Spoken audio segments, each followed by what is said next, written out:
Good morning, everyone. Welcome to Up with KREM. 7:01 here, just 7 degrees. It just gives you the chills, doesn't it? Yes.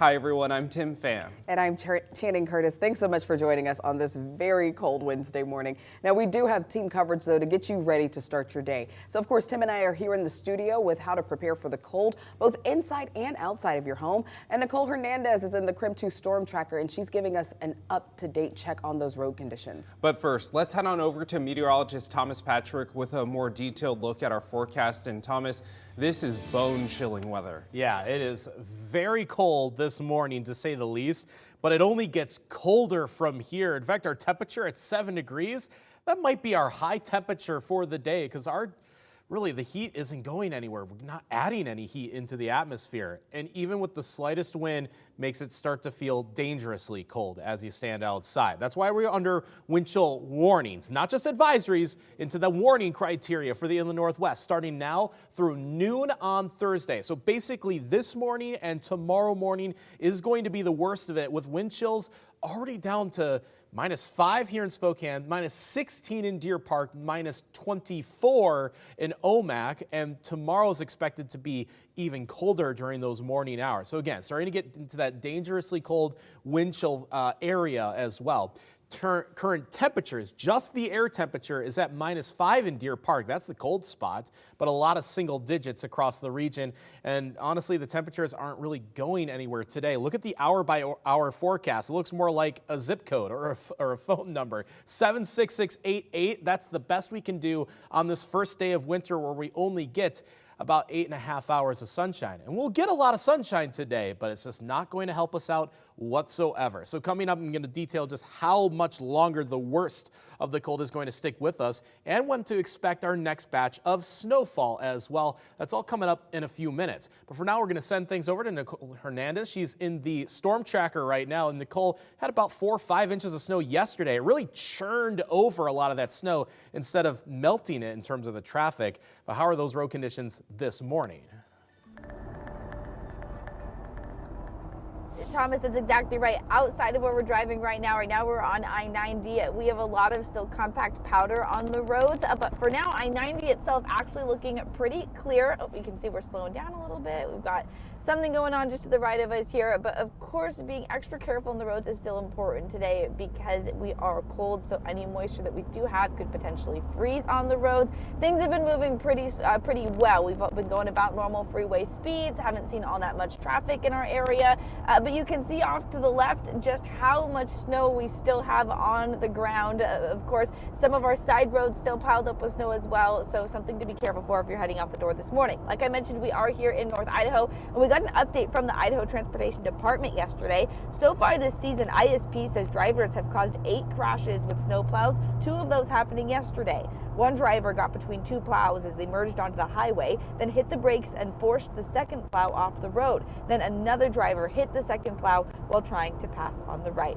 So of course, remember, give those plows plenty of room as we head into another day of road maintenance. Don't pass them, don't tailgate them, and watch out for that cloud of snow as they're doing their jobs, as it can block your own visibility as well. So just a reminder, of course, we say it every time, give yourself room between you and other cars. Go slow on the roads today and expect cold if you're heading out the door this morning. In Spokane, Nicole Hernandez, KREM 2 News. Now, we do have 2 school closings to report this morning. Lakeland School District is closed due to icy road conditions, and Libby School District in Montana is closed as well. Of course, we'll be continuing to talk to other school districts in our areas and update you on all of the schools that decide to close or delay this morning here on Up with KREM. Now, of course, this cold weather can be incredibly dangerous. So KREM 2's Kyle Simchuk has more on how you can stay safe during these conditions. This cold weather isn't just uncomfortable, it can be deadly. We're talking about the risk of hypothermia and frostbite. Spokane Fire Department is already seeing a rise in weather-related emergencies. Fire Chief Brian Schaefer told me they're stopping to check on every person they see camping or sleeping in public to try to get them into a shelter. But as we saw yesterday afternoon, not everyone accepts that offer to get warm. We followed fire crews to Emerson Park in North Spokane. Concerned neighbors said a homeless man with no legs had set up camp under a playground. He told us he lost his legs to frostbite years ago. People have been bringing him blankets and hot water, but he told us he feels safer outside in the cold than in a shelter. This is nothing short of a life-threatening situation. People need to seek refuge if they're out in the cold. We also talked to a nurse practitioner about young children being out in the cold temperatures. Kim Resliff of Centennial Pediatrics says since kids are smaller than adults, they can actually suffer frostbite and hypothermia more quickly. She says children should not be outside at all when temperatures fall below -15 degrees. For Up with KREM, I'm Kyle Simchuk. Now on to a few things to understand as temperatures drop below zero. First, what is a wind chill advisory? This means to expect very cold wind chills more than 20 to 30 degrees below zero. Temperatures this low could cause frostbite on exposed skin in as little as 5 minutes. We are currently right now in a wind chill warning, and this means that parts of the area could see very cold air and strong winds. Again, meaning frostbite and hypothermia, so layer up your clothing and keep pets inside. Also, our area will see sub-zero temperatures tonight, so that means a threat of your pipes freezing. So to make sure that your pipes don't burst, set your sink faucet to a constant drip. You should also insulate the pipes that are outside of your home, even if it means just wrapping a towel around them tonight. Plumbers say that keeping your house warm is the best way to prevent frozen pipes. If you're around, just make sure that your garage is staying shut. You're getting your garden hoses, taking off the hose bibs on the exterior of the home. If there's a well house or something, that there's heat inside of those. Another big thing, mobile homes, the skirting on the sides, you want to make sure that those are sealed really well and insulated and stuff like that. Another tip is to open up your cabinet doors in your kitchen and bathroom in order to let the warm air in. If you do have plans to leave town, don't turn off your heat and keep your thermostat at above 55 degrees. Well, the inland Northwest is not the only region dealing with a winter storm. Our neighbors up north in British Columbia also seeing heavy snowfall, enough to suspend incoming flights at the Vancouver International Airport and hold many departing planes at their gates. Over in Chicago, they're dealing with similar problems and could face blizzard conditions before the storm is through.